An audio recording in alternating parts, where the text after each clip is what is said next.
नमस्ते नमस्कार पहला दोस्तों, welcome to our second video of connecting the dot podcast. आज हमारे साथ हैं पूजा जी, उत्तराखंड की फेमस ट्रेडिशनल फोक आर्टिस्ट। तो आज हम इनसे जानेंगे क्या इनकी जर्नी रही है, और ये उत्तराखंड में बहुत फेमस है, बहुत से यूथ उनको फॉलो करते हैं। तो आज यही जानेंगे कि क्या इनकी जर्नी रही है, क्या इन्हें डिफिकल्टीज फेस करी है अपने इस जर्नी में। तो चलिए। हाय पूजा, कैसे हो आप? उतनी दूर से आप भीमताल से यहाँ पर आए, थैंक यू। तो फर्स्ट क्वेश्चन से स्टार्ट करते हैं। आप जिन लोगों को हल्द्वानी के या जो हल्द्वानी से बाहर चले गए, उत्तराखंड के लोगों को ऐपण के बारे में नहीं पता, तो आप कैसे उनको मतलब बताओगे कि ऐपण क्या है इस टाइप से? वैसे अभी ऐसा है कि उत्तराखंड में मोस्टली सभी लोगों को 80-90% लोगों को पता है कि ऐपण क्या है। बट उन लोगों के लिए जो आउट ऑफ उत्तराखंड है या जो 10-20% लोग हैं जिन्हें नहीं पता है, ऐपण हमारे उत्तराखंड में कुमाऊं से स्पेशली स्टार्ट हुआ था, अल्मोड़ा डिस्ट्रिक्ट से, जो कि हमारे पुश्तों से चला आ रहा है। और वो गेरू एंड बिस्वार से बनाया जाता है। गेरू एक मिट्टी टाइप कलर होता है, रॉ ऑर्गेनिक कलर्स, और जो बिस्वार होता है वो गीले चावल को भिगा के पीस के बनाया जाता है। और उसमें 3 फिंगर्स का यूज़ किया जाता है, जिसमें कोई ब्रश का यूज़ नहीं होता है, जो ट्रेडिशनल तरीका ऐपण को बनाने का है। और स्पेशली ऐपण हमारे उत्तराखंड के सभी फेस्टिवल्स और शुभ कार्यों पे बनाए जाते हैं। सपोज किसी के घर पे नामकरण है, नामकरण संस्कार की चौकी बनती है। सपोज किसी के घर पे शादी है तो दूल्हे के स्वागत के लिए वहाँ पे दूल्हे चौकी बनती है। तो अभी ऐसा है कि जो ट्रेडिशनल ऐपण्स होते हैं वो सिर्फ देली और आंगन पे बनाए जाते हैं या चौकीज पे बनाए जाते हैं। बट जो लोग आउट ऑफ उत्तराखंड रह रहे हैं वो ऐपण को अपने घर पे कैसे यूज करें, अगर उन्हें डेकोरेट करना है या अपने मंदिर रखना है, तो जो गेरू बिस्वार है उसकी ड्यूरेबिलिटी ज़्यादा नहीं रहती है। इस वजह से अभी हम लोग ऐपण को acrylic colour and canvas base लेकर बनाते हैं, ताकि वो ज़्यादा लंबे टाइम तक टिका रहे और इंडिया आउट ऑफ इंडिया भी लोग ऐपण को यूज़ कर सकें। ठीक है। तो आपने जैसे बोला कि उत्तराखंड में इसका मेनली मतलब यहीं से निकला है ऐपण, कुमाऊं। हाँ कुमाऊं से। बट गढ़वाल रीजन में भी इसको बहुत ज़्यादा यूज़ किया जाता है। मैंने देखा था, क्या बोलते हैं, देहरादून में थे बहुत सी शॉप थी, उनमें उनने जो बोर्ड नहीं लगे थे ऊपर से, वो बनाए हुए थे, ऐपण से बने हुए थे, और सब एक जैसे मतलब बहुत अच्छे लग रहे थे, रेड वाइट कलर के उसमें वो था। तो मतलब सारी दुकान में यही था और बहुत अच्छे लग रहे थे। बट यहाँ पर ऐसा कुछ नहीं है, मतलब कुमाऊं में क्या होना चाहिए मेरे ख्याल से? हाँ बिल्कुल। इसमें अभी जब हमारे त्रिवेंद्र सिंह रावत जी जो सीएम थे, उस टाइम पे मैंने उन्हें एक नेम प्लेट गिफ्ट किया था ऐपण से बना हुआ, तो उन्हें काफ़ी इफेक्टिव लगा, बहुत अच्छा लगा। तो उसके बाद उन्होंने एक मुहिम चलाई थी कि हर घर पे बेटी के नाम की ऐपण से बनी हुई नेम प्लेट लगी थी, घर की सबसे छोटी बेटी। तो वो कुछ टाइम तक ही रहा, बट कुछ घरों पे मैंने देखा था, बट वो प्रिंटेड था, हैंडमेड नहीं था। और आपने जो देखा होगा वो भी प्रिंटेड ही था। जो देहरादून में बात कर रहे हैं, मैंने भी देखा था वो शायद वहाँ इसलिए था क्योंकि वहाँ पे G20 हुआ था हाल ही में, नरेंद्र नगर ऋषिकेश में 23 में। तो उसके चलते शायद वहाँ पे सारी शॉप्स पे और सारे मतलब जो भी मेन हाईवे या फिर मेन मार्केट है, उन सभी जगहों पे वो लगा था ऐपण के नेम बोर्ड्स। ओके, तो मतलब G20 के उससे था वो। हाँ जी। ठीक है। तो त्रिवेंद्र सिंह रावत जो हमारे सीएम थे, मतलब उनको तो उन्हीं ने वो कराया था कि मतलब कि ऐसा हो करके? हाँ जी। ओके। तो कोई जैसे आपने सीएम जी को भेजा, आपको अभी रिसेंटली फिर गवर्नर जी से भी अवार्ड मिला था, जो हमारे उत्तराखंड के गवर्नर हैं।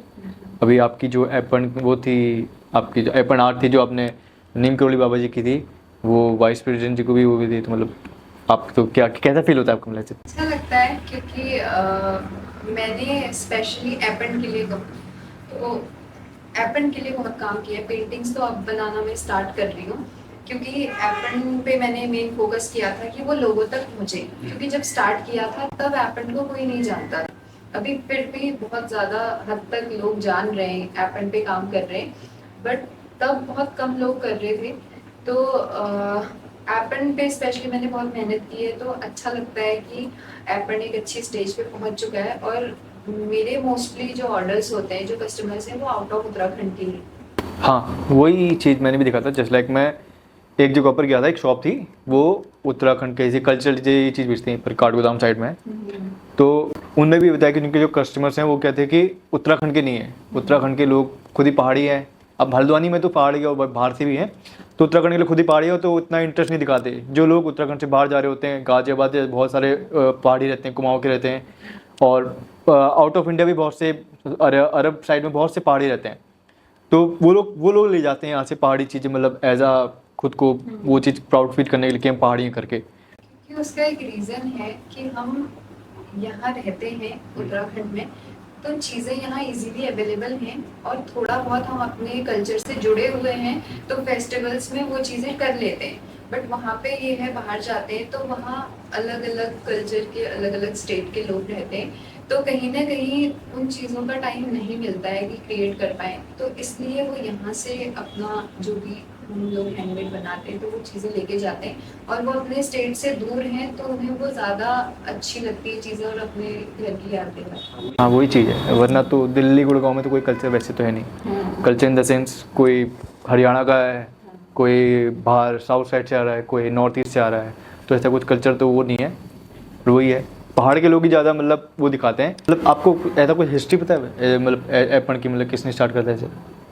एप्पल ऐसे नॉर्मली हमारा जो अल्मोड़ा से ही स्टार्ट हुआ था, और ये हर फेस्टिवल्स पे बनाया जाता था। एक ये हिस्ट्री है। तो जैसे पहले तो बहुत ज़्यादा कल्चर मतलब बहुत ज़्यादा था कि एपन सभी लगाते थे। हमारा जो पुराना घर था तो तब हमारे वहाँ भी सब लगाया जाता था, क्योंकि पहले क्या होती थी, ऊंची देली होती थी ना, थोड़ा मतलब ऐसे पार करने के लिए थोड़ा ऊंचा पैर रख के तब निकालते थे, तब वहाँ पर एपन बनाते थे। अब आजकल तो सब प्लेन हो गया है, नए नए जो घर बन रहे हैं हल्द्वानी में भी या पहाड़ में भी जो बना रहे हैं, सब पहले तो पत्थर के बनते थे, अब ईंट के बना रहे हैं, वहाँ पर भी सब इसलिए प्लेन बना ये रहे हैं। रीजन है कि अभी पहले गेरू विस्वार चलता था और अब इनेमल पेंट चल रहा है। उसका ये रीजन है कि जो गेरू विस्वार है वो मिट्टी के घरों पे इजीली टिक जाता था। पहले लिपाई होती थी और हाँ। गोबर और मिट्टी के घर लिपाई होती थी घरों में, तो उस पे वो गेरू का बेस लगाया जाता था। लेकिन अगर हम टाइल पे लगाएंगे तो वो 2 मिनट में साफ हो जाएगा। हाँ, वो तो इसलिए ये तो अभी वॉश करने के इनेमल भी निकल पेंट, जाएगा। हाँ, इसलिए अभी इनेमल पेंट का यूज किया जाता है ताकि वो थोड़ा टाइम टिके रहे। स्पेशली दिवाली पे अपन किया जाता है, तो जैसे हमारे यहाँ होता है ना कुमाऊं में या गढ़वाल में, जब भी कोई पूजा पाठ होती है, गोवर्धन पूजा होती है या कुछ दशहरा वगैरह होता है, तो लिपाई की जाती है एंट्रेंस पे गोबर और उससे मिट्टी से, और वहीं पर फूल डाल के वो एपन बनाया जाता है। तो हम वो अभी यहाँ बाहर रहते हैं तो यहाँ नहीं कर सकते हैं, क्योंकि एक तो नॉर्मली क्या होता है, वाइट टाइल्स होती है, प्लस जब हम उस पे बिस्वार, गेरू बिस्वार लगाएंगे तो वो एक ही बार पैर रखने में खराब हो जाएगा। राइट, ठीक है। नहीं, मैं थोड़ा अलग तरीके से पूछा था कि जैसे ऊंची देली होती थी तो पहले सभी लगाते थे, कि मतलब पहले सब एपन बनाते थे घर में। अब प्लेन हो गई है तो लोग नहीं बनाते हैं, वो लोग भूल रहे हैं इस टाइप से। ये पूछा था कि मतलब अब आजकल तो चिपकाने वाले आ गए हैं, वही क्या बनाना भी नहीं है आजकल, तो वो क्या बोलते हैं, उतना वाला भी नहीं करते लोग कि वही चिपका देते हैं, बस हो गया। तो हाँ, मैंने एक चीज़ और पूछना था कि जैसे एपन का हम चिपकाने वाला है, तो ये चिपकाने वाला जो आते थे, जो भी स्टिकर्स होते हैं, ये बाहर आउट ऑफ उत्तराखंड में तो यूज़ किए जाते हैं ना, तो वो भी तो एपन के वो चीज़ होते हैं ना। तो मतलब इस टाइप से तो एपन भले ही उस ट्रेडिशनल फॉर्म में ना हो कि बना के ना हो, लेकिन और स्टिकर फॉर्म में तो लोगों के घर में जा ही रहे ना, तो मतलब आउट ऑफ इंडिया सभी जगह होता है मेरे ख्याल से। हाँ, क्योंकि जब मेरे से कोई कस्टमर हैंडमेड चीज़ें ऑर्डर करता है तो उसके साथ ही वो स्टिकर्स भी मेरे से रिक्वेस्ट करते हैं कि अगर अरेंज हो जाता है तो आप भिजवा दो, क्योंकि वो बाहर नहीं मिलते हैं स्टिकर्स। जैसे आउट ऑफ इंडिया के कुछ ऑर्डर्स हैं तो वहाँ स्टिकर्स उन्हें इजीली अवेलेबल नहीं हो पाते हैं, क्योंकि स्टिकर्स वो इसलिए मंगाते हैं क्योंकि बाकी चीज़ें वो हैंडमेड ऑर्डर कर सकते हैं, लेकिन हम कोई भी ऐसी चीज़ है नहीं कि हम जिस पे बनाए हैंडमेड और वो देली पे रखी जा सके, क्योंकि देली एक ऐसी चीज़ है जहाँ सबके पैर पड़ते हैं और वो चीज़ें खराब हो सकती हैं। क्योंकि अगर हम कुछ वॉल पेंटिंग के फॉर्म में एप्पल को बना रहे हैं तो वो वॉल पे लगेगा तो वो खराब नहीं होगा, बट जहाँ हमारे पैर लग रहे हैं तो वो चीज़ें खराब हो सकती हैं। इसलिए स्टिकर्स का यूज़ खासकर डेली वाला अभी भी चल रहा है, क्योंकि वहाँ पे हैंडमेड कम हम यूज कर सकते हैं क्योंकि खराब होने की ज्यादा होती है। नहीं तो मतलब भले ही इस वजह से स्टिकर की वजह से, लेकिन उत्तराखंड के बाहर भी लोग एपन को यूज करते हैं, ये चीज़ है ना, मेन चीज़ तो है। मतलब और जगह पे दिल्ली में भी लोग करते हैं। दिल्ली में तो नॉर्मल सब पहाड़ी रहे, मैं दिल्ली गाजियाबाद सब पहाड़ी हैं। मतलब बिहार यार साइड हो गया, साउथ में मैंने देखा था वहाँ पर भी, मतलब भले ही एपन ऐसा ना बनता हो लेकिन थोड़ा अलग तरीके से वहाँ भी कुछ स्टेप से किया जाता है। वैसे मोस्टली स्टेट्स का जो फोक आर्ट है वो ऑलमोस्ट सेम है, बस उसको करने का तरीका अलग है और उसके अपने अपने रीजंस हैं। जैसे हमारे यहाँ पूजा पाठ और शुभ कामों में किया जाता है, हो सकता है उनके यहाँ कुछ उनका स्पेशल फेस्टिवल या ओकेजन होता हो उसमें किया जाता हो। जैसे लिप्पन आर्ट है और 2-3 ऐसे आर्ट फॉर्म्स हैं जो हमारे फोक आर्ट से मिलते जुलते हैं, बस उनमें तरीके अलग है। जैसे हमारे फोक आर्ट में कर्व्स और डॉट्स इन सब चीज़ों का यूज होता है, फ्लावर्स का। वहाँ पे ज़्यादातर ज्योमेट्रिकल शेप्स का यूज होता है मोस्टली उस आर्ट में। तो ऑलमोस्ट सेम है, रेड बेस यूज होता है वहाँ भी और वाइट से बनाया जाता है। ये तो मतलब नॉर्मली चीज़ की, मतलब रेड और वाइट सभी जगह यूज़ किया था। तो आपकी जर्नी कैसी रही, मतलब एज अ एपन आर्टिस्ट आपको कहाँ से ऐसा इंस्पिरेशन मिली कि मैं भी एपन बनाती हूँ, कहाँ से स्टार्ट हुआ आपका? मेरा जो टोटली मैं कहूँ आर्ट का जो जर्नी है मेरी, वो फर्स्ट क्लास से स्टार्ट हुई जब मैं केंद्रीय विद्यालय भीमताल में मैंने एडमिशन लिया था। वहाँ से मेरे टीचर्स से थोड़ा थोड़ा मुझे ऐसा लगता था ड्राइंग क्रिएट में मुझे काफ़ी इंटरेस्ट आता था। जितना पढ़ाई में नहीं था उतना मेरा ड्राइंग में इंटरेस्ट रहता था। धीरे धीरे वहाँ से मैंने छोटे छोटे कॉम्पिटिशन, स्कूल लेवल और डिस्ट्रिक्ट लेवल ऐसे कॉम्पिटिशन्स में पार्टिसिपेट करना स्टार्ट किया। देन जब मैं 6th क्लास में थी तो मैंने एक all India painting competition junior group में फर्स्ट प्राइज होल्ड किया था। तो वहाँ से मुझे काफ़ी मोटिवेशन मिला और लगा कि मुझे इस फील्ड में कुछ करना चाहिए। देन मेरी ड्राइंग टीचर थी अंकिता उपाध्याय, वहाँ से मुझे थोड़ी इंस्पिरेशन मिली। देन टीचर्स जैसे जैसे चेंज होते हैं वैसे फिर एक और टीचर आई डॉक्टर विधि मिश्र, वहाँ से थोड़ी इंस्पिरेशन। देन मेरी जो सिस्टर थी वो मास्टर्स कर चुकी थी, कर रही थी जिस टाइम पे मैं स्कूल टाइम पे थी। तो मुझे वो मास्टर्स कर रही थी तो वो बहुत हटके चीज़ें कर रही होती थी, तो मुझे काफ़ी मैं क्यूरियस रहती थी कि आज ये दीदी क्या नया कर रही है। तो मुझे ऐसा लगता था कि मैं भी फाइन आर्ट्स करूँगी और कुछ अच्छा करना चाहती थी ड्राइंग के फील्ड में, कुछ हटके करना चाहती थी। मतलब मेरा ऐसा नहीं था कि मैं बीए पे करूँगी, एमए पे करूँगी और मैं टीचर बनूँगी, ये कभी भी मेरा था नहीं आर्ट के फील्ड को लेकर। देन जब मैं 10th मैंने पास आउट किया तो मैं केवी से पढ़ी थी, तो वहाँ पे बहुत कम स्ट्रेंथ और छोटा स्कूल था, तो वहाँ पे आर्ट स्ट्रीम नहीं थी, तो मैं कॉमर्स की स्टूडेंट थी। देन जब मैंने 12th पास आउट किया तो कुछ हेल्थ इश्यूज़ के चक्कर में मैं फाइन आर्ट्स नहीं कर पाई, तो मैंने बीकॉम में एडमिशन लिया था। उसका रीज़न ये था कि हमारे आसपास कहीं भी, जहाँ मैं रहती हूँ उसके आसपास कहीं भी फाइन आर्ट्स का कॉलेज नहीं था। देन जब मैं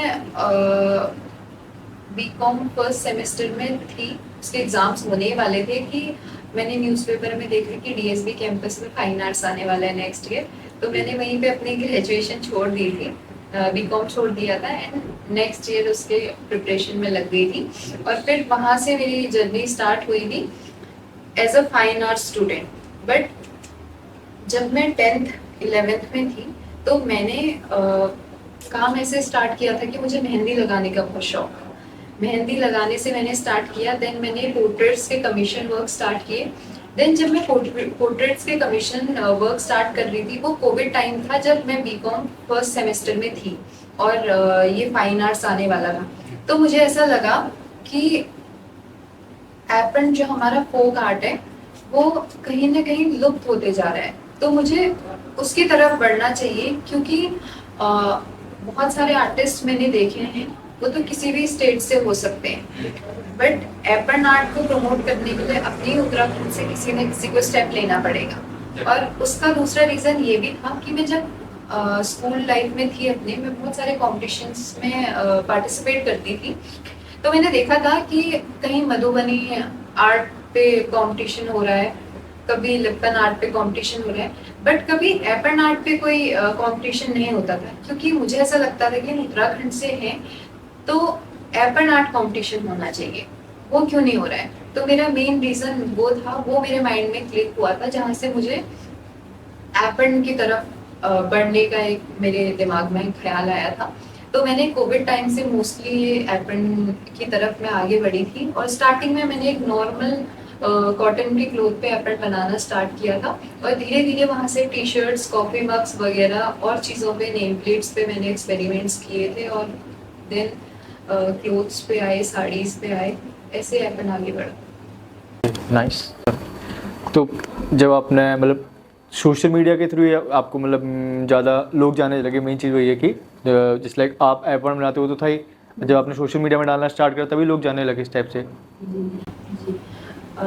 वो एक स्पेशल चीज़ ये है कि मैं उससे पहले सोशल मीडिया यूज़ ही नहीं करती थी। मैं सोशल मीडिया में आई ही एपन की वजह से थी। मेरा फर्स्ट पोस्ट भी एपन का था। मैं अपने फोटोज़ नहीं डालती थी कभी।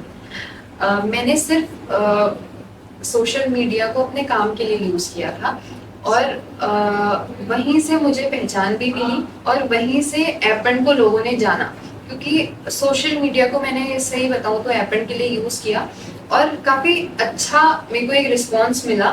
मेरे जितने भी कस्टमर्स थे 99% वो ऑनलाइन, जो मुझे इंस्टाग्राम स्पेशली एक बहुत ज़्यादा रोल मेरी लाइफ में और एपन के फील्ड में इंस्टाग्राम का था, और फेसबुक का, जहाँ से मैंने 1-2 फॉलोअर्स से स्टार्ट होके 30,000 तक पहुंची। तो वो एक काफ़ी अच्छी चीज़ थी मेरे लिए कि मेरे जितने भी कस्टमर्स अट्रैक्ट होते थे सोशल मीडिया से। ओके। आपको देख के मैंने मतलब मेरे जानने वाले बहुत से ऐसे आर्टिस्ट हैं, वो भी बनाते हैं एपन, तो मतलब वो भी आपको देख के ऐसे इंस्पायर होते हैं कि आप बनाते हो करके, आप सोशल मीडिया में डालते हो करके, उनके फॉलोअर्स वगैरह हैं, उनके भी अच्छे खासे वो आते हैं, तो मतलब उनसे क्या बोलना चाहोगे आप?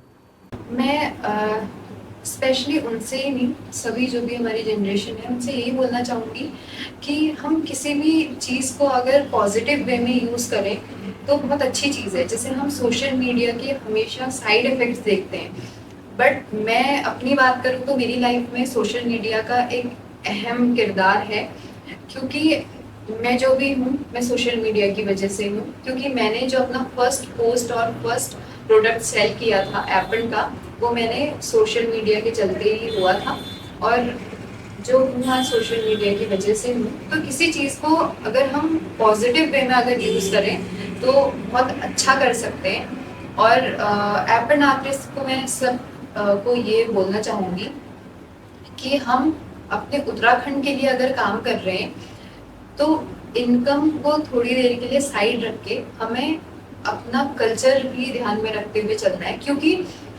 हम पहले गेरू और विस्वार से बनाते थे, वो उसका एक रीज़न है कि उसकी ड्यूरेबिलिटी कम रहती है, तो हमने उसे थोड़ा पीछे छोड़ दिया है। बट ऐसे बहुत सारी चीज़ें हैं आजकल, शॉर्टकट हैं जो लोग यूज़ करते हैं। तो मैं ये कहना चाहूँगी, जैसे कि आजकल टूल्स भी आ गए हैं एप्पल बनाने के लिए और बहुत सारी चीज़ें आ गई हैं, तो जहाँ तक हो सकता है उन चीज़ों का कम यूज़ किया जाए। क्योंकि हम हाथ से ब्रश में आए, ब्रश से टूल में जा रहे हैं, कीप में जा रहे हैं, तो उससे क्या होगा कि हम बहुत ज़्यादा मॉडर्निटी की तरफ बढ़ते जाएंगे, और उससे भी कहीं ना कहीं ये होगा कि हमारा कल्चर थोड़ा पीछे छूटता जाएगा, है ना। मैंने भी कोन वगैरह यूज़ किया था, बट मुझे उसको बना के वो जल्दी तो बन जाता था, लेकिन मुझे सेटिस्फेक्शन नहीं होता था। और मुझे जब तक सेटिस्फेक्शन नहीं होता है तो मुझे ऐसा लगता है कि मुझे ये प्रोडक्ट सेल नहीं करना चाहिए। तो इनकम के साथ साथ अपने कल्चर को देखते हुए हमें आगे बढ़ना चाहिए। बाकी सबकी अपनी अपनी इच्छा है। तो ऑब्वियसली एट द एंड तो सब उनकी खुद का ऑप्शन है, क्या करना चाहते हैं वो। बहुत से ऐसे भी लोग हैं जो मतलब अच्छे आर्टिस्ट हैं बट उनको इतना एक्सपोजर नहीं मिलता है, वो भी एप्पल में बनाते हैं, बहुत से मतलब सोशल मीडिया में डालते भी, उनको भी उतना एक्सपोजर नहीं मिलता है। तो मेन चीज़ ये है कि आर्ट तो सब में है, बट किसी को ही वो मिलता है। जैसे लाइक आपको सोशल मीडिया के थ्रू वो मिला, तो आपको आप बोले कि आपकी फर्स्ट जो परचेज हुई थी वो सोशल मीडिया के थ्रू हुई थी, बट अब बहुत से लोग हैं जो अच्छा बनाते भी हैं बट उनको फिर भी कस्टमर्स वैसे नहीं आते, तो वो ऐसे क्या कर सकते हैं आप कुछ आपके हिसाब से? तो मेरा उनसे ये कहना है कि काम के साथ साथ हमारी जो प्रेजेंटेशन है उसका तरीका अच्छा होना चाहिए। क्योंकि आर्ट तो भगवान ने सबके अंदर दी है, चाहे किसी के अंदर बोलने की कला है, किसी के अंदर बनाने की है, तो किसी के अंदर गाने की है। सबसे पहले आप अपने अंदर की कला को पहचानिए, फिर उसे निखारिए, प्लस जब हम उसे किसी को प्रेजेंट करते हैं उसका तरीका बहुत मायने रखता है, क्योंकि अगर मैं कितना ही सुंदर उसे बना लूँ, अगर मेरा उसको पैकिंग करने का तरीका है, कस्टमर को देने का तरीका खराब है, तो वो कहीं ना कहीं चीज़ें खराब कर देता है। तो अगर आप उसे सोशल मीडिया में पोस्ट भी कर रहे हैं तो वो तरीका बिल्कुल अच्छा होना चाहिए, जिसकी वजह से कस्टमर्स अट्रैक्ट हों। प्लस एक रेगुलर बेसिस पे काम करना बहुत ज़रूरी है। ये नहीं कि हमने एक आज बनाया, एक हम 10 दिन बाद बना के उसे सोशल मीडिया में डाल रहे। एक रेगुलरिटी बननी बहुत ज़रूरी है चीज़ों में। तो जैसे मैंने कहा कि आउट ऑफ इंडिया भी बहुत से पहाड़ी रहते हैं, अरब में मेन चीज़ बहरीन साइड में, तो वहाँ पर क्या होता है ना, वहाँ पर सारे लोग एक साथ गैदर होते हैं। यहाँ से पहाड़ी जो सिंगर्स होते हैं वो लोग वहाँ जाते हैं, वहाँ परफॉर्म करते हैं, मतलब सब पहाड़ी लोग हैं और अच्छे से उचित करते हैं। तो ऐसा कुछ हुआ है कि मतलब अलग बाहर कौन कौन सी कंट्री से आपको ऑर्डर्स आ रखे हैं जहाँ आपने भेजे हो या कुछ हो? जैसे हमारे उत्तराखंड के बहुत सारे लोग हैं जो अलग अलग कंट्रीज़ में रहते हैं, तो ऐसा आज तक नहीं हुआ कि मैंने कोई ऑर्डर यहाँ से बाहर भिजवाया हो। जो आउट ऑफ इंडिया के मेरे ऑर्डर्स रहे हैं वो लोग उत्तराखंड के ही हैं, तो जब भी वो वेकेशंस वगैरह में आते हैं तो वो ऑर्डर पहले प्लेस कर देते हैं, और जब भी यहाँ वेकेशंस वगैरह में आते हैं तो तब यहाँ से आकर अपना ऑर्डर रिसीव करते हैं। ओके। और इंडिया में कोई दूसरे स्टेट से, दूसरे कल्चर का ऐसा कोई लोग मंगाते हैं आपसे एपन? बहुत सारे ऐसे लोग हैं जो राजस्थान वगैरह से यहाँ घूमने आते हैं। जैसे कि हम अगर जयपुर जाते हैं तो हम बोलते हैं लहरिया साड़ी बहुत फेमस है, हम वो लेकर जाएंगे। तो वैसे ही और स्टेट्स के लोग भी जो उत्तराखंड घूमने आते हैं तो वो आते हैं उत्तराखंड का फोक आर्ट ढूंढते हुए मेरे घर पे आते हैं, और वो चीज़ें ज़्यादा खुशी देती हैं। अपने उत्तराखंड के लोग छोड़कर और लोग भी हैं जो एपन आर्ट की तरफ इंटरेस्ट दिखाते हैं और उन्हें वो चीज़ें काफ़ी सुंदर लगती हैं। तो ऐसा होता है कि मेरे जैसे होटल्स वगैरह, कैफेज वगैरह में मेरे आर्ट और पेंटिंग्स लगी हैं, तो जैसे कोई टूरिस्ट वहाँ स्टे कर रहे हैं तो वो देखकर उससे परचेज करने घर पे आते हैं। तो जो उत्तराखंड में जो लोग बनाते हैं एपन, उनके लिए एपन के थ्रू किस किस तरीके से अर्न कर सकते हैं? जैसे आपने अभी कहा कि होटल में भी आपकी पेंटिंग्स वगैरह लगी हैं और जो लोग मंगाते हैं, ये एक दूसरा तरीका हो गया, तो कुछ और भी ऐसे स्टेप्स होंगे जहाँ पर आपके एपन जाते होंगे? एपन जो है आजकल एक बहुत अच्छे लेवल पे चला गया है।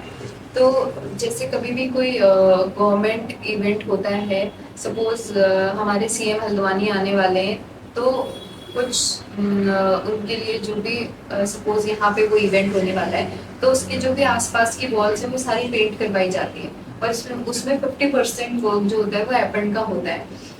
तो वो अपने आसपास के जो गवर्नमेंट ऑफिसेज हैं वहाँ पे कनेक्ट हो सकते हैं, जिससे कि उन्हें पता चले कि यहाँ पे एपन का वर्क होना है, कोई इवेंट होना है जिसके थ्रू उन्हें वो ऑर्डर मिले। और वॉल पे काम करना इतना आसान नहीं होता है, तो जब वो करेंगे स्टार्ट, उससे क्या होगा कि वो सीखेंगे भी और अर्न भी करेंगे, क्योंकि हर चीज़ में हम एक्सपर्ट नहीं होते, हर चीज़ का एक ज़ीरो से स्टार्ट होता है। तो जब वो वॉल पेंटिंग की तरफ बढ़ेंगे तो उनका वो फर्स्ट स्टेप होगा, वो गलतियाँ करेंगे और वहाँ से चीज़ें सीखेंगे। हमेशा आर्टिस्ट का मोटिव अर्निंग नहीं होना चाहिए, उन्हें पहले लर्निंग होना चाहिए, देन अर्निंग होना चाहिए, तभी वो आर्टिस्ट आगे बढ़ सकता है। ऑब्वियसली वो तो सभी फॉर्म के आर्ट के लिए है, कोई सिंगर है उसके लिए भी ऐसी है कि मतलब नीचे से स्टार्ट करा तो ऐसा कुछ वो नहीं देखना चाहिए स्टार्ट। क्योंकि जब हमारे माइंड में अर्निंग आ जाता है तो फिर हम लर्निंग भूल जाते हैं।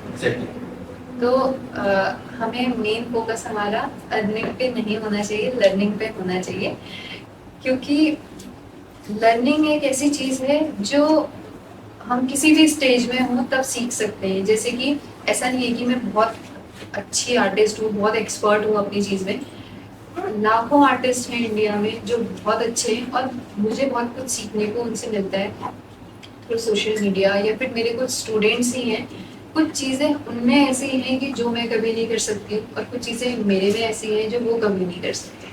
क्योंकि आर्ट एक ऐसी चीज़ है, जैसे सिंगिंग है, जैसा गाना आप गा सकते हैं वैसा मैं कभी नहीं गा सकती, क्योंकि आपको भगवान ने अलग आवाज़ दी है। वैसे ही हर एक के हाथ में अलग अलग कला भगवान ने दी है। हर किसी का ब्रश का स्ट्रोक वैसा नहीं जा सकता है, सेम नहीं जा सकता है, कितना ही किसी को कॉपी करने की कोशिश करें। तो ऐसे ही है, जैसे वो गवर्नमेंट ऑफिसेज में कनेक्ट हो सकते हैं, या फिर एक आर्टिजियन कार्ड हमारा गवर्नमेंट बनवाता है वो बना सकते हैं। उससे क्या होता है कि हमें गवर्नमेंट एग्जीबिशंस अटेंड करने को मिलते हैं। एग्जीबिशन सबसे अच्छी चीज़ होती है कुछ सीखने के लिए। वहाँ पे क्योंकि इतने अलग अलग स्टेट के आर्टिस्ट आते हैं, हमें उनसे कनेक्ट करने का मौका मिलता है और बहुत कुछ सीखने का मौका मिलता है। प्लस हम घर बैठे बहुत सारी चीज़ें करके उसे सोशल मीडिया से अर्न कर सकते हैं। और दूसरी चीज़, अर्निंग के साथ साथ अगर हमारा काम एक अच्छे लेवल पे पहुंच जाता है तो हम और भी नीडी लोगों को काम दे सकते हैं उससे। क्योंकि जब हम एक अच्छी स्टेज में पहुंच जाते हैं काम में तो हम अकेले सारा काम हैंडल नहीं कर सकते। जैसे सपोज स्टिचिंग का काम, बैकग्राउंड कलर का काम, बहुत सारी ऐसी चीज़ें हैं जिसके लिए हमें हेल्पर रखने पड़ते हैं। और उससे क्या होता है कि हम भी काम करते हैं और औरों को भी काम मिलता है। तो उत्तराखंड में बहुत से ऐसे आर्टिस्ट हैं जो बोलते हैं कि हमारे पेरेंट्स हमको सपोर्ट नहीं करते, कि हम भी आर्ट करना चाहते हैं, आपकी तरह ग्रो होना चाहते हैं, उनके लिए आप क्या कहोगे? ये प्रॉब्लम तो हर एक स्टूडेंट, हर एक बच्चे के साथ होती है। क्योंकि ऐसा नहीं है कि हम आज ऐसे दिख रहे हैं आप सब लोगों को तो हम सीधे यहीं आए हैं और हम जो कर सकते हैं, हमारी कैपेबिलिटी हमें पता है। तो हमें वो तरीके आने चाहिए कैसे हम अपने पेरेंट्स को कन्विंस कर सकते हैं चीज़ों के लिए। और सबसे ज़रूरी चीज़ है कि अच्छे काम करना और अपने पेरेंट्स को भरोसा दिलाना कि हम इस फील्ड में काम कर सकते हैं, अपनी कैपेबिलिटी उन्हें दिखा के। क्योंकि कहीं ना कहीं अगर हम खुद को अगर 100% जानते हैं तो 80% कहीं ना कहीं हमारे पेरेंट्स भी हमें जानते हैं कि हमारा बच्चा क्या कर सकता है और क्या नहीं कर सकता है। कहीं ना कहीं उनका कंसर्न सेफ्टी और उनके फ्यूचर की बात होती है कि अगर वो किसी चीज़ के लिए मना कर रहे हैं तो उन्हें कहीं डाउट है कि ये इस फील्ड में अच्छा कर पाएगा कि नहीं कर पाएगा। तो हमें उन्हें कुछ ऐसा करके दिखाना है घर बैठे ही सही कि हम उस फील्ड में अच्छा कर सकते हैं, है ना। ये नहीं कि आप अपने पेरेंट्स के सामने ही बैठे हो और एक दिन आपने ड्राइंग बनाई, सामान मंगाया और आपने एक दिन बाद वो करना छोड़ दिया। अगर आप रेगुलर बेसिस पे करोगे, अच्छा काम निकल के आएगा, अच्छी चीजें होंगी, तो आपके पेरेंट्स को भी आप पे भरोसा होगा कि हाँ हमारा बच्चा इस लाइन में अच्छा जा सकता है। वो डेडिकेटेड है वर्क से, सभी वो तो सभी के लिए है। जस्ट लाइक मेन चीज़ ये है कि अगर उनको हल्का सा भी रिजल्ट दिखने लगेगा कि हाँ चलो यहाँ से कुछ भले ही स्टेबल ना हो, कुछ तो कमा पा रहा है, अब अगर रेगुलर लगा हुआ है तो उनको भी लगता है कि हाँ चलो ये इसका मन इसमें लग रहा है, ये डेडिकेटेड है, क्या पता फ्यूचर में और अच्छा इसमें उस काम के एक्सपेंसेस ही अगर बियर कर रहा है तो वो भी इनफ है पेरेंट्स को कन्विंस करने के लिए। प्लस पेरेंट्स का भी ये है कि आजकल पेरेंट्स वो पुराने ज़माने जैसे पेरेंट्स नहीं रह गए हैं। वो भी सोशल मीडिया देखते हैं, बच्चों को देखते हैं वो आर्ट फील्ड में और म्यूज़िक फील्ड में बहुत अच्छा कर रहे हैं, तो उनको मनाना पहले के अकॉर्डिंग थोड़ा इजी हो गया है। और पेरेंट्स से भी मैं यही कहना चाहूँगी कि वो थोड़ा सा अपने बच्चों पे भरोसा रखें। क्योंकि जहाँ बच्चा अपना 80% आपके कहे गए काम पे दे रहा है तो वो 100% अपने मन के काम में देगा, 100% लगन से वो काम करेगा जो काम वो अपने मन से करना चाहता है। सपोज अगर मुझे पढ़ाई की तरफ मेरे पेरेंट्स ने धकेला होता तो शायद क्या पता मैं 80% उस काम को कर पाती, बट जब मैं ड्राइंग करती हूँ तो अपने बिल्कुल दिल और दिमाग सब जुटा के करती हूँ, तो वो एक बहुत खूबसूरत आर्ट के फॉर्म में बाहर आता है जो पढ़ाई में शायद मैं फर्स्ट नहीं आ पाती। तो आपके जैसे ही बहुत से उत्तराखंड के ऐसे स्टूडेंट होंगे जो आर्ट में इंटरेस्टेड होंगे, उनके लिए क्या कोर्सेज आप रिकमेंड करते हो यहीं उत्तराखंड में ही? मैं उन सभी बच्चों से ये कहना चाहती हूँ, क्योंकि बहुत सारे मुझे भी इंस्टाग्राम पे डीएम्स और क्वेरीज आती हैं कि हमें 12th के बाद क्या करना चाहिए। तो एक ऑप्शन होता है बीए ड्राइंग, एक ऑप्शन होता है BFA, bachelors of fine arts and then masters. तो अभी क्या है कि हमारे उत्तराखंड में पहले ऐसा होता था कि बीएफए एक प्रोफेशनल कोर्स है, 4 साल का वो कोर्स है ग्रेजुएशन का, और उसके बाद हमें प्रोफेशनल कोर्स वालों को बीएड करने की ज़रूरत नहीं होती थी। हम कहीं भी प्राइवेट या गवर्नमेंट जॉब के लिए अप्लाई कर सकते थे। बट अभी सिर्फ ये उत्तराखंड में ही है कि हमारे लिए बीएड कंपलसरी कर दिया गया है। 4 साल ग्रेजुएशन में लगाने के बाद भी हमें 2 साल मास्टर्स और करना पड़ता है, देन हम बीएड करेंगे। यानी कि 8 साल हम अपना सिर्फ पढ़ाई, ग्रेजुएशन ये सब में दें, उसके बाद जाके हम कहीं गवर्नमेंट जॉब की तरफ जा पाएंगे। तो मैं ये रिकमेंड करूंगी बच्चों को कि अगर आपको एज अ फ्रीलांसर काम करना है तो आप बीएफए कीजिए, एमएफए कीजिए, बट अगर आपको गवर्नमेंट जॉब की तरफ इंटरेस्ट है तो आप बीए कीजिए विद ड्राइंग, देन आप बीएड कीजिए एंड अपना जो भी आपको जिस भी एग्जाम की प्रिपरेशन करनी है वो कीजिए। क्योंकि जहां आप 3 साल ग्रेजुएशन में, नॉर्मल ग्रेजुएशन में दे रहे हैं, वहां आपको बीएफए में 4 साल देने हैं और उसके बाद भी आपको मास्टर्स करना कंपलसरी है बीएड करने के लिए और गवर्नमेंट जॉब के लिए, तो उससे बेटर है।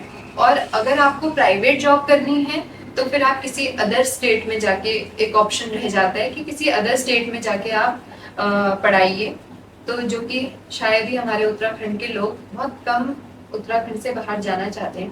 हर किसी की अपनी एक मजबूरी होती है, अपने कल्चर, अपने लोगों को छोड़ के जाना, तो उससे बेटर है कि आप बीए कीजिए और एज अ फ्रीलांसर अगर आप काम करना चाहते हैं तो बीएफए एक अच्छा ऑप्शन है। मेरा क्वेश्चन ये है कि उत्तराखंड में जो फाइन आर्ट्स के जो कोर्सेज हैं उसमें कम ऑप्शन है कंपेयर टू बाहर के, ऐसा कुछ है? वो डिपेंड करता है कि कॉलेज कितना बड़ा है, यूनिवर्सिटी कितनी बड़ी है। सपोज मैंने नैनीताल से फाइन आर्ट्स किया है तो वहाँ पे हाँ कम ऑप्शन है।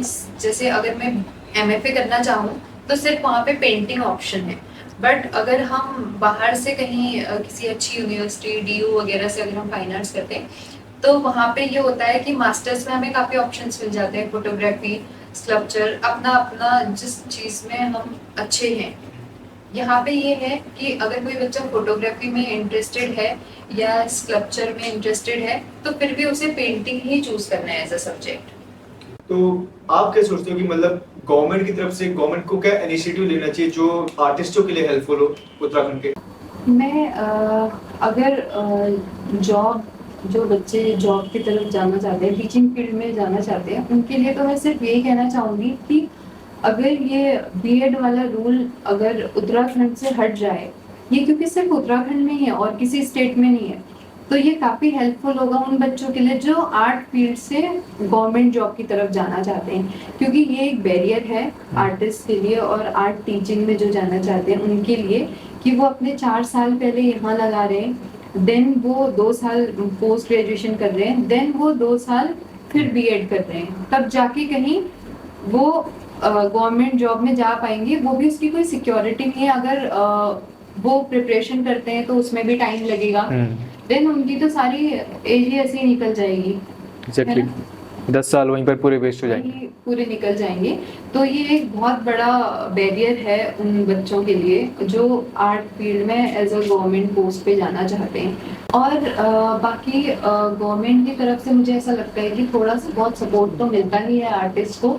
जैसे कि क्या होता है, इवेंट्स होते रहते हैं तो उसमें वॉल पेंटिंग्स होती है, तो वो एक बहुत अच्छा ऑप्शन है और अच्छी खासी इनकम उससे कर सकते हैं लोग, मतलब काफ़ी अच्छा गवर्नमेंट उसमें पे करती है। तो वो एक अच्छा ऑप्शन है। ऐसे प्रोग्राम्स अगर होते रहें और कॉम्पिटिशन्स अगर होते रहें तो बच्चों का इंटरेस्ट आर्ट की तरफ बढ़ेगा, प्लस वो आर्ट से कनेक्टेड रहेंगे कहीं ना कहीं। तो ये सारी एक्टिविटीज़ रेगुलर बेसिस पे होनी बहुत ज़रूरी है। As an artist, as a social media influencer हो आप, लोग आपको जानते हैं, तो आपकी क्या क्या अचीवमेंट है ऐसी जो आपको मिली हुई हो? सोशल मीडिया से मैं स्टार्टिंग करूं तो फ्रेंड्स को छोड़कर, फॉलोअर्स को छोड़कर, कस्टमर्स को छोड़कर बहुत ऐसे लोग भी हैं जो मेरे साथ कनेक्टेड हैं, कुछ मीडिया से हैं और कुछ अच्छे अच्छे गवर्नमेंट पोस्ट पर हैं जिनको भी मेरा काम अच्छा लगता है। तो उसी के चलते जैसे स्टार्टिंग हुई थी, मुझे जो फर्स्ट अवार्ड मिला था वो मिला था त्रिवेंद्र सिंह रावत जी द्वारा ही मिला था, एप्पन के फील्ड में अच्छा काम करने के लिए। okay. तो जब वो सीएम थे? हाँ जी, जब वो सीएम थे। तो ऐसे और भी बहुत सारे अच्छे मौके मुझे मिले, कुछ सोशल मीडिया से और कुछ मेरे काम से।